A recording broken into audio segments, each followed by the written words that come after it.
I cheated on our honeymoon with a stranger. My husband's revenge was ruthless. I cheated. I cheated on my husband on our honeymoon with a stranger, and I did it on purpose because I was angry at him, livid even. He wouldn't understand me, or maybe he just never tried to. Dave had always made me feel like I was never good enough, and he never said it outrightly, but the looks he gave me when I say something out of place, or do something totally out of character, made me feel like he never really loved me. He had done it again after our wedding on our honeymoon, and I was so pissed I decided to get revenge, and now that revenge is causing me my marriage. It was supposed to be a moment of realization thing, when he was supposed to realize just how much he loves me and didn't want to lose me.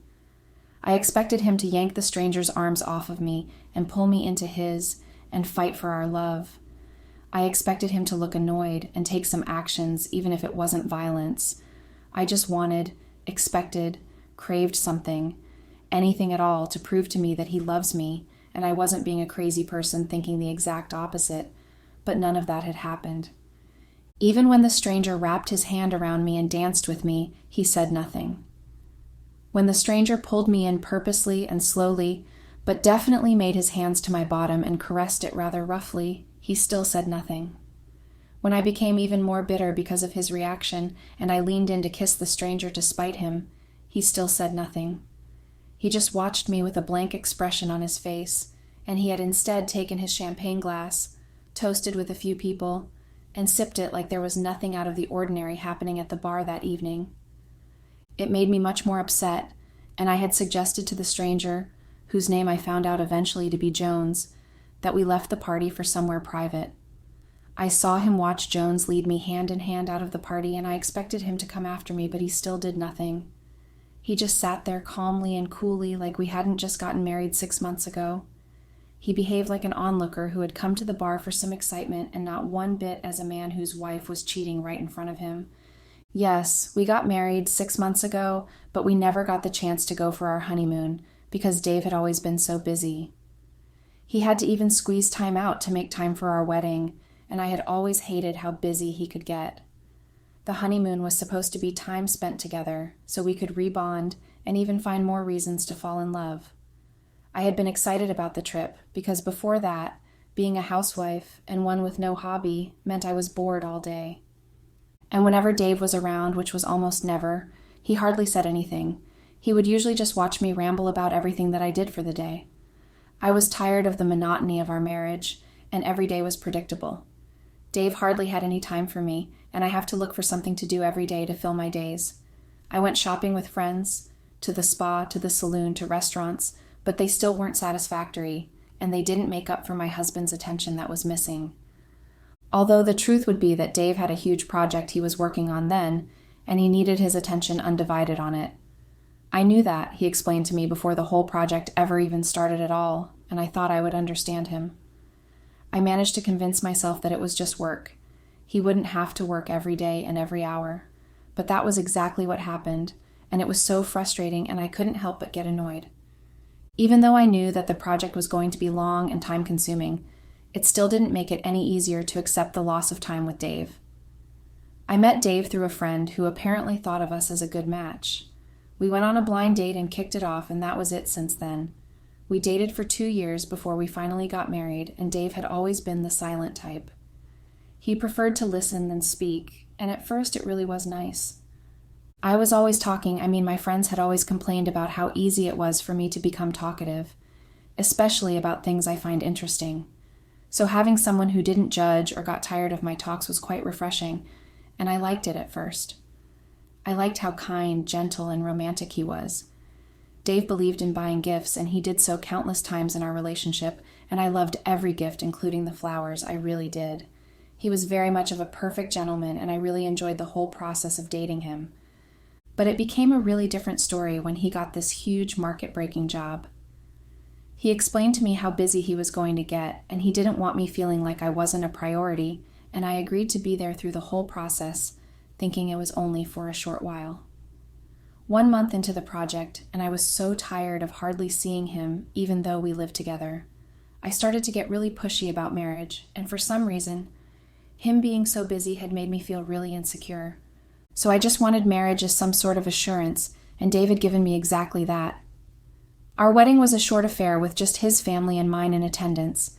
Not at all how I would have preferred it, but I had to go with it, since that was the only chance Dave could squeeze out for us. As I wrote earlier, we couldn't have our honeymoon immediately, so I was abandoned after the wedding. Well, that's not so true, but that's what I like to think of it as back then. So I developed the addictive habit of scrolling through social media and then came across an advertisement. It was about a dating site, and curiosity got the best of me, and I downloaded it and created an account just for fun. I was too scared to use my pictures for fear of someone recognizing me, so I instead posted a selfie of myself in a sexy bikini while leaving my face out. I got a lot of likes, and many guys chatted me up within a few days, and it was a very exciting feeling, even though it wasn't by my husband, and the feeling had intensified when I met him. He used an obviously fake profile, but I didn't mind. I thought we were both just lonely people trying to have fun. We started talking a whole lot, and I told him about Dave, and he told me he was also married, but his wife was more interested in the kids than in him. Eventually, talking on the app wasn't enough, and we exchanged contacts, and we started speaking on the phone. He had a great voice, and I enjoyed talking to him. He was an easy flirt, and he knew the right words to say to make me giddy with excitement. Our conversations shifted from casual flirting easily, and we started sending pictures of ourselves to each other. At first, it was just a normal selfie, but without showing our faces, just our bodies, but with clothes on. But then from there, it was easy to switch it up to sending each other nudes. He complimented me and made me feel sexy all the time, and I started to crave more than just the pictures. So I suggested that we meet, and he agreed. We did meet up. Not at a cafe or a bar or even a restaurant as you'd expect for a first time. We met at a hotel, and yes, I agreed to it. I wanted to see him, and I let my curiosity lead me into going. He wasn't as handsome as I expected. He was quite older than me, probably in his late 40s, but I didn't care. His voice was the same, and when he saw me, his eyes flashed, the way I've always wanted Dave's eye to be when I walk into the room in a new tight dress. I liked it. I liked it so well, and instead of sitting when he offered, I just dropped my bag on the bed and started to undress. He didn't need any more invitation than that, as he helped me with my dress all the way down, and then I helped with his. We didn't do much talking like we always did while chatting, and we just went along with the act. He tried to pay me after we were done, but I felt insulted by it. I didn't do it for the money. I did it because I wanted to feel wanted, so I left angrily. Although he texted repeatedly apologizing for his actions. When I got home, I thought I would be overwhelmed by guilt. Guilt of what I had just done with another man that wasn't Dave, because for the first time since we got married, Dave was home, in the kitchen preparing lunch. But I didn't. I didn't get hit by the feeling of guilt, even when Dave had looked up from what he was doing and smiled at me. I only went upstairs to take a bath and remove the scent of the other man off my skin, and I came downstairs to spend time with Dave. I thought maybe that was it. Dave was finishing up the project, and he was starting to spend more time at home and with me. Even though he'd still excuse himself halfway through a movie to take a phone call about work, he'd still come right back instead of sticking to his library, where he worked mostly when he was home. I thought that I was finally getting the attention I craved, but for some weird reason, it felt different. Maybe it was just me. Maybe it was because I couldn't stop thinking about the one-time thing I had with the dating app guy.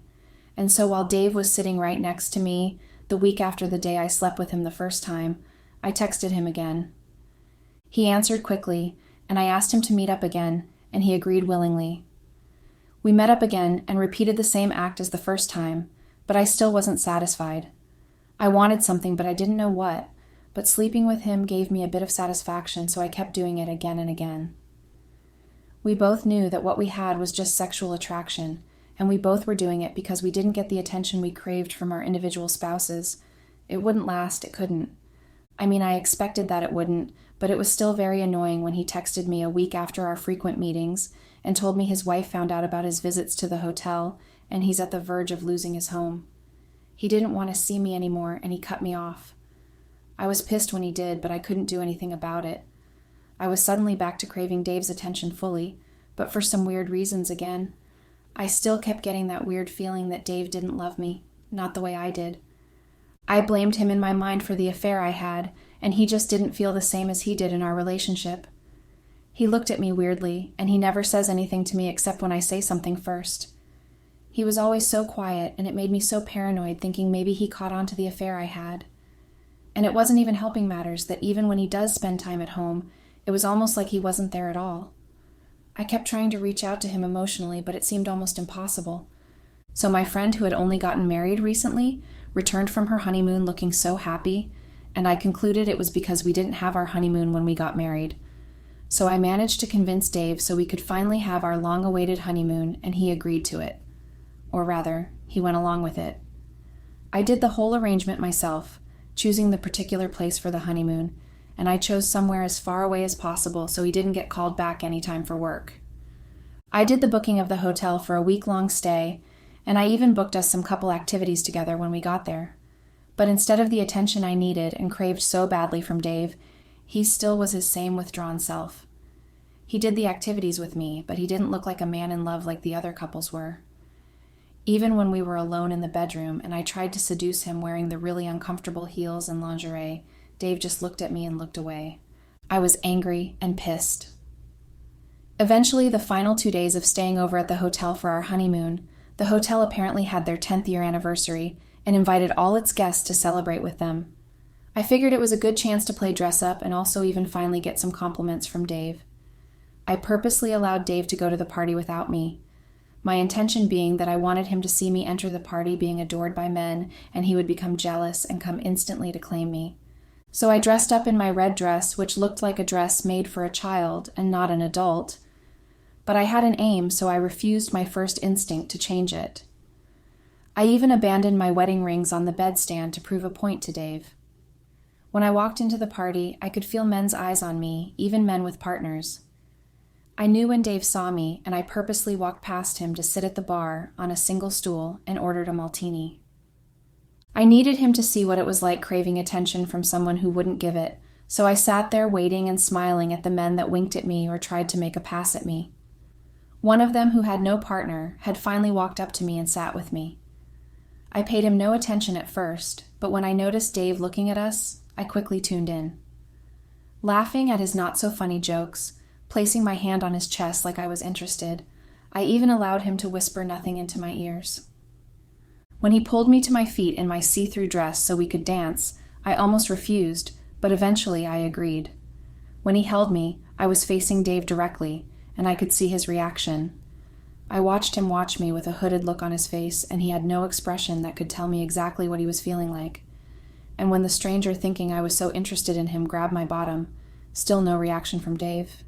It made me even more upset when I finally went out with the stranger. He had taken me to his hotel room, which wasn't even a suite like mine, and Dave's was. But I was beyond caring.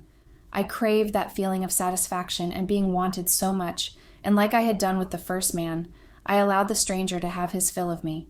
We had sex countless times over the night, and I never went back to our room. I was too upset, and I kept waking Jones up several times in the night, just so he could help me get rid of my sudden thirst, even though it never went away. In the morning, I went back to our room, but it was locked for some weird reason.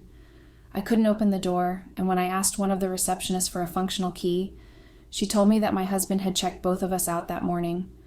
I was shocked, and I tried to hide it. I pretended like I forgot something inside the room and needed to get it, and luckily she believed me.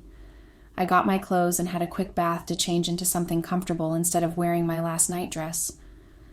I kept texting Dave, but there was no reply, and I tried calling several times, but I kept getting redirected to voicemail. I didn't understand what was happening, and I felt like he had no right to be upset about the night before because of what I did. He pushed me into doing it, and I felt there was no chance of him knowing whether or not I spent the night with the stranger.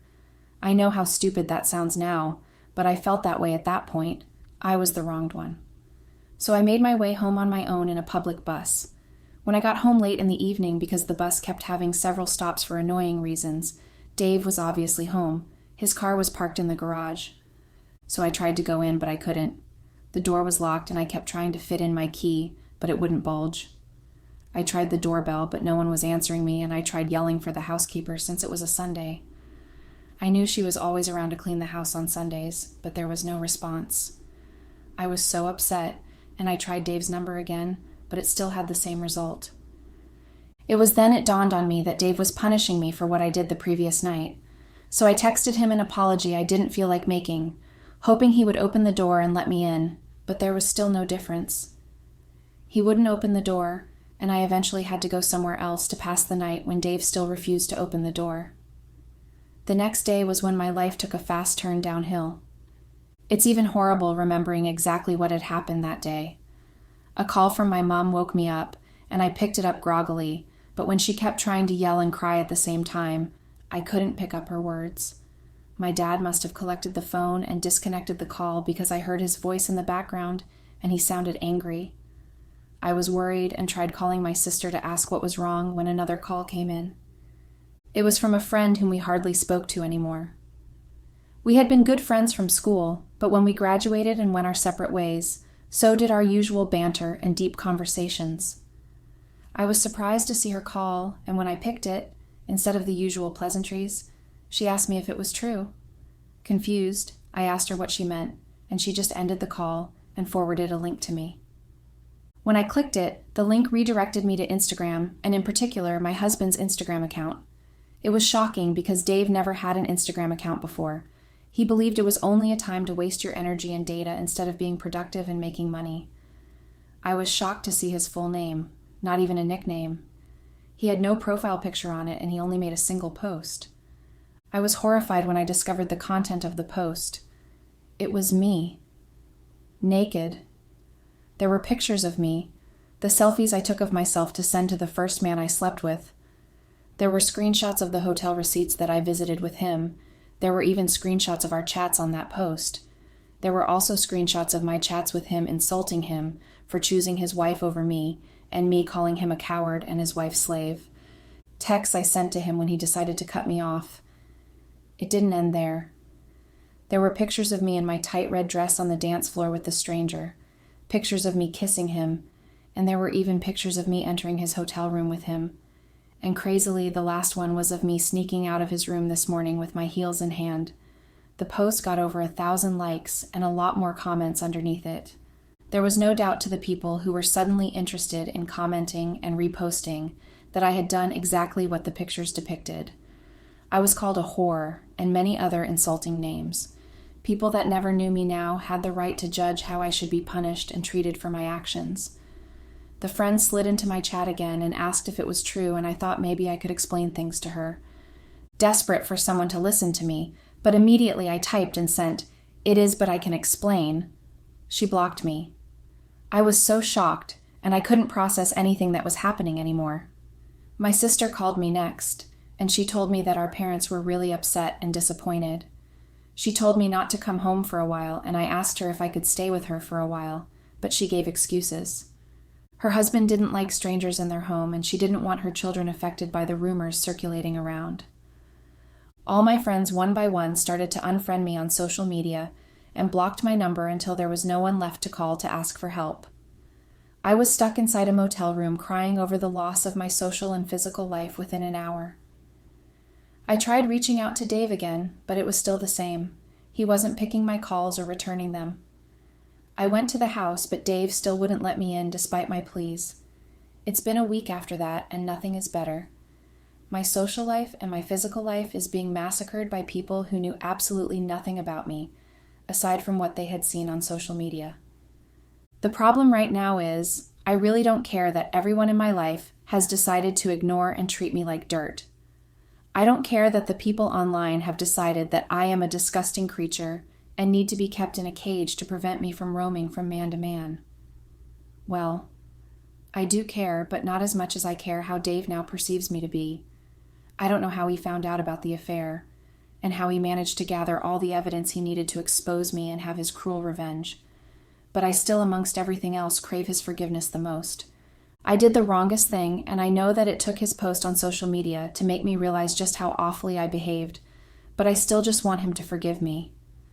I want to have hope that he would be able to look past everything I've done, and since he's had his revenge, perhaps move on with me still remaining as his wife. He would move on with me, right? He will forgive me, and we will get through it together, right? I'm not going to be alone and lonely forever, right? Please, you guys have to help me. I need to believe desperately and strongly that Dave will one day look at me without that hooded look in his eyes.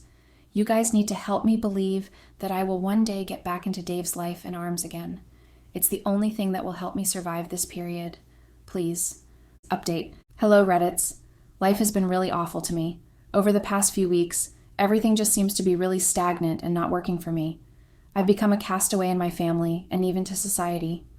Everywhere I go now, there's always someone who recognizes me as the lady who cheated on her husband with 2 different men, and then there's the stares, the barely concealed disgust on people's faces, the warnings to younger ladies not to become like me.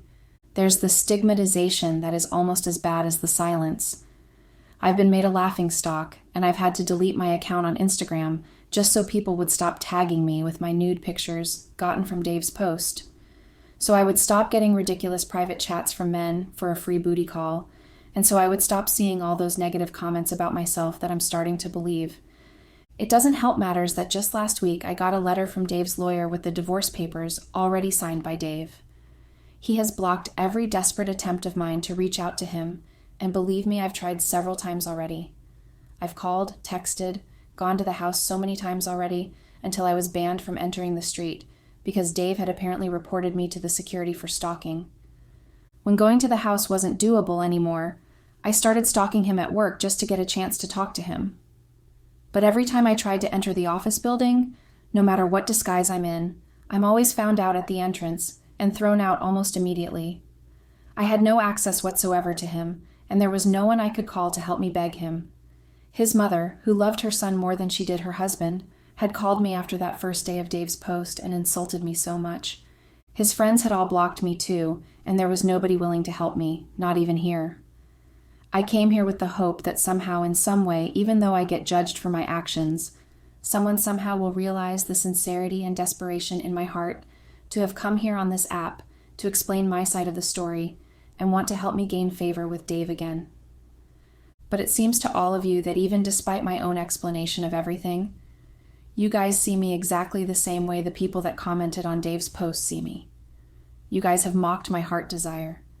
You have shamed me for being me. You have insulted me in the cruelest ways possible, and you have repeatedly written about how close I am to strippers.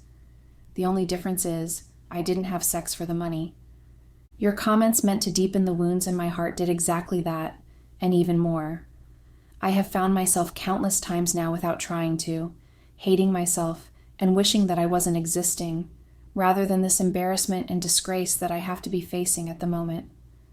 I feel so dirty, just like your words described me as, and I cannot even face a mirror these days, because of how disgusted I am with myself for everything I did. I cannot blame anyone for my own mistake now, can I?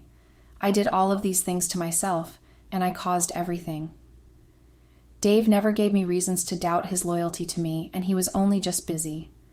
I could have been an understanding wife and just helped him through it, cook him dinner when he was available, massage his aching shoulders from being on the computer all day, pack his lunch and go over to his workplace, knowing that he would have been too busy and forgotten to eat. I could have been the supportive wife that Dave must have wanted me to be. If I was so bored, I could have gotten a job that would make me still available and yet busy at the same time. Or perhaps a hobby, something, anything to keep me busy rather than going around with other men. But instead of all that, I had nagged and complained like a child without her candies. I had demanded attention, and when I wouldn't get the attention I wanted, I created it, chatting online and eventually going as far as cheating. Dave must have known all those times about my affair, and he must have known and only wanted enough time to gather the evidence he needed. And in my stupidity, I gave them to him on a platter of gold. He must have known when he started to behave oddly towards me. No wonder he kept looking at me with a blank expression, while I allowed a stranger to touch me in ways that should have never been allowed because I was feeling spiteful. No wonder he left me to do those things I did. He was waiting for me carefully to fall into his trap, and I did. I fell in really deep, and there's no getting out of this. I know that now for sure. It's so painful knowing the things I should have known from the beginning just now. Because if I had known them, if I had known the end from the beginning, I wouldn't be where I am right now. I will probably be by my husband's side in his arms on our bed, discussing how beautiful our lives are. Perhaps even now that he's done with the project, we would be discussing kids. Dave had always wanted 4 kids, and I have wanted 2, and we've always argued playfully about it. He would always tease me that he would get me pregnant successfully with twins twice, so he would have his dream family, while I would laugh and argue based on scientific facts with him. Now, I've lost that chance of ever getting things right with him, and it feels so painful thinking about just how badly everything ended up being. It is so horrible feeling like this. My heart keeps breaking into a million pieces and rearranging again only to do the same thing over and over again. I feel like a dusty old rug that has been swept away for no further use, and I feel replaced. It's all because of my want for something that was never missing until I made it so. My head is like a broken recorder, replaying that very day I allowed that man grope me like a sex worker right in front of Dave. I had no idea what his silence at that point meant, and I didn't think beyond myself. I didn't think that his silence meant anger, disgust, and a quest for revenge, and I wish that I had known. I wish I had. Update. Hello Reddits, it's me again, and this is my final post here. I've realized that even posting about my feelings to people that couldn't care less about me isn't exactly helping me as I thought it would. I am still stuck in that dark path that is now my life. You know that saying about time healing wounds? Well, it's a lie, and I'm a living witness of that. Time has healed nothing, and in truth, it has only worsened and made the wound even deeper as it passes by. I miss Dave so much, and the feeling just keeps getting intensified more and more each day. I miss his touches, his laughter when he scared me around the house, and I miss those serious looks he usually would give when paying attention to the things I was saying, regardless of how stupid the thing might be. I miss how he would randomly buy me gifts for no occasions at all, and I miss how he kisses me and how he made me feel during the duration of our relationship. I regret so badly why I ruined the good thing that was between us. I regret ever thinking that I could get away with everything I did, and I regret the stupid reasons why I did the things I did, because at the end of the day, I still ended up unwanted by the one person I craved so desperately. I regret ever thinking that I could get Dave to look at me the same way he did when we were dating, by sleeping with another man. I regret thinking so badly and making bad choices, and I regret the fact that I'm no longer married to the man I love. I finally signed the divorce papers. Once I realized that no matter what I do, Dave will never look at me the same way again. He will never love me the same way again, and he would always look at me and see those naked pictures I sent to another man, and also how easily I let a total stranger have access to my body without thinking deeply. He will never kiss me or hold me in his arms again. I will never have the privilege of helping him with his coat when he comes back from work, and I will never get that privilege of just being his safe nest after a long day at work. Everything is gone. Just like that. I've ended my short marriage because I was selfish and too stuck up in my own head to see what was right in front of me. I have ended up self-destructing in the most horrible way, and it feels painful to watch everything that was my life not be mine anymore. I have no family, no friends, and now more definitely, no Dave. I understand far better now what it means to be lonely. In fact, I'm sure I'm the exact definition of that word. I'm surrounded by silence every day in my tiny apartment that I managed to rent with the last money on me. And the only noise around me is the one in my head. I'm haunted every day in my dreams and in my mind when I'm awake by the horrible things I did to ruin my own life. I keep wishing that I have a second chance to fix things, but I know that's an impossible wish, because life doesn't do do-overs, and I'm certainly not the best candidate to be selected for a second chance. I'm sure that whatever God is out there definitely sees me as one of the best candidates for hell instead of a chance to do things over. Although they wouldn't need to bother about that, because my life on earth presently is the perfect interpretation of hell on earth. I hope you guys learned something, and if not anything, learn that you will probably end up as miserable and as fucked up as I am right now if you take the same footsteps that I did. Well, thanks for at least reading through my story, even though you dislike me. It's at least a far cry from my physical life, where no one wants my version of the whole thing, be it good or bad. Thanks and goodbye.